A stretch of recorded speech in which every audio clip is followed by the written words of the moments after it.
Con este video damos inicio a la tercera secuencia del segundo módulo del diplomado en sismología y vamos a empezar con el concepto de dispersión. En física y sobre todo en el bachillerato estamos acostumbrados a manejar a la dispersión como la descomposición de luz blanca en los diferentes colores. Pero esta definición la podemos ampliar, por ejemplo, en la descomposición de la luz que proviene del Sol cuando pasa por la atmósfera en las diferentes ondas del espectro electromagnético.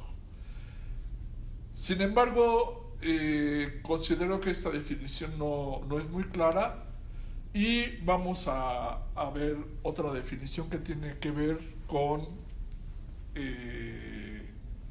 la mecánica cuántica.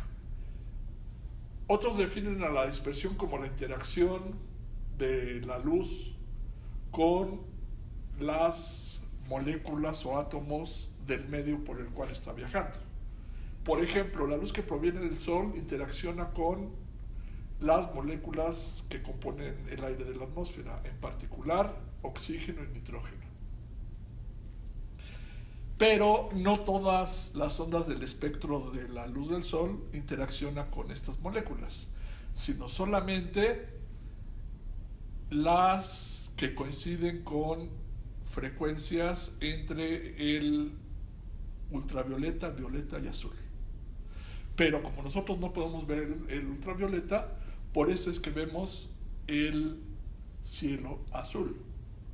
Entonces, ¿por qué vemos el cielo azul? Porque los fotones de color ultravioleta o violeta o azul lo que hacen es excitar a los electrones de las últimas órbitas en los átomos de oxígeno y de nitrógeno para que suban un nivel de energía.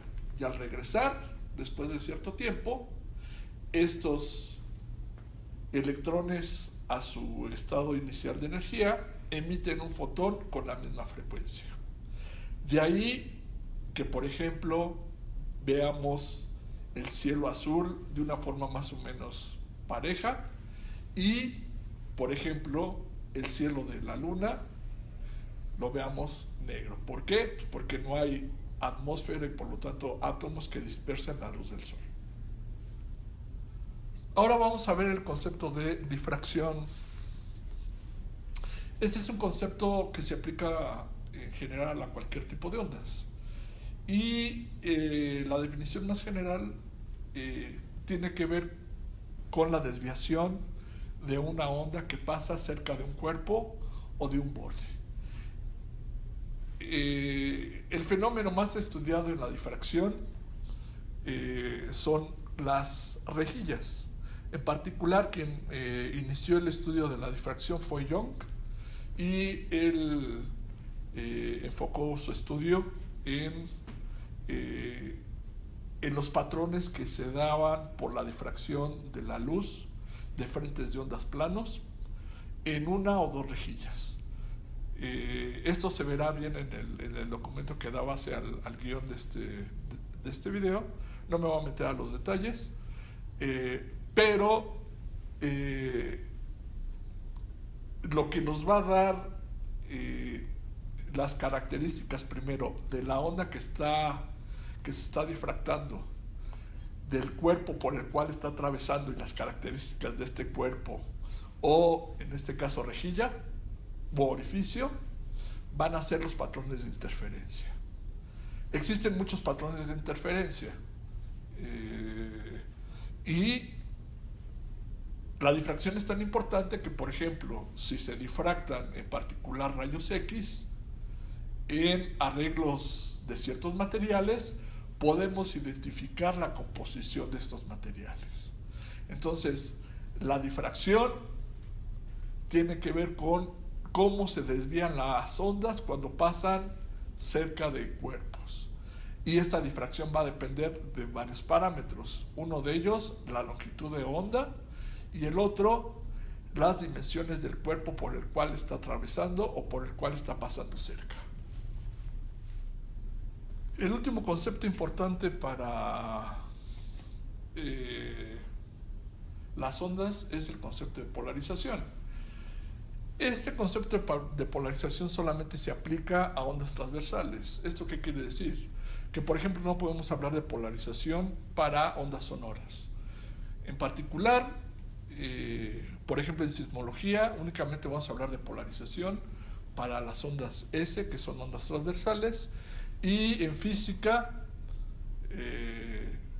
en ondas electromagnéticas. Como ya vimos, la luz es una onda electromagnética que se compone de dos campos, un campo eléctrico y un campo magnético, ambos perpendiculares entre sí, pero también perpendiculares a su vector de propagación. Las ondas electromagnéticas no tienen una dirección preferencial de sus vectores de campo eléctrico y magnético. Para hablar de polarización, únicamente nos vamos a fijar en la dirección del vector de campo eléctrico.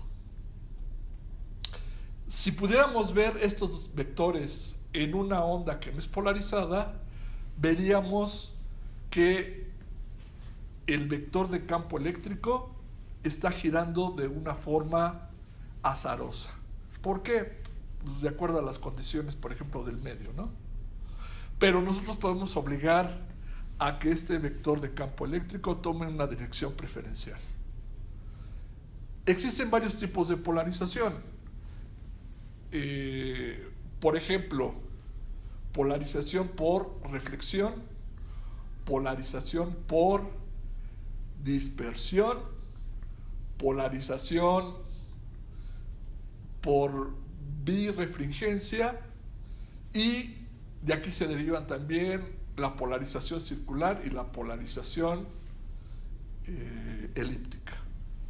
En sismología el concepto de polarización es muy importante porque nos van a permitir determinar la composición del medio por el cual viajan las ondas electromagnéticas. Es decir, las ondas S se pueden polarizar o se polarizan de hecho cuando pasan por ciertos tipos de materiales que se encuentran en el interior de la Tierra. También podemos hablar de polarización cuando disminuye la intensidad de los vectores de campo eléctrico. Ahí se dice que tenemos una polarización parcial, y en general el fenómeno que conocemos más de polarización son los que nos dan los filtros Polaroid, que lo que hacen es restringir la dirección del vector de campo eléctrico. Por ejemplo, si pongo un filtro Polaroid, yo puedo restringir mi vector de campo eléctrico en esta dirección, pero si pongo un polarizador en esta dirección, el campo eléctrico desaparece y ya no veo ninguna luz. Entonces, los detalles los pueden ver en el documento base para este video.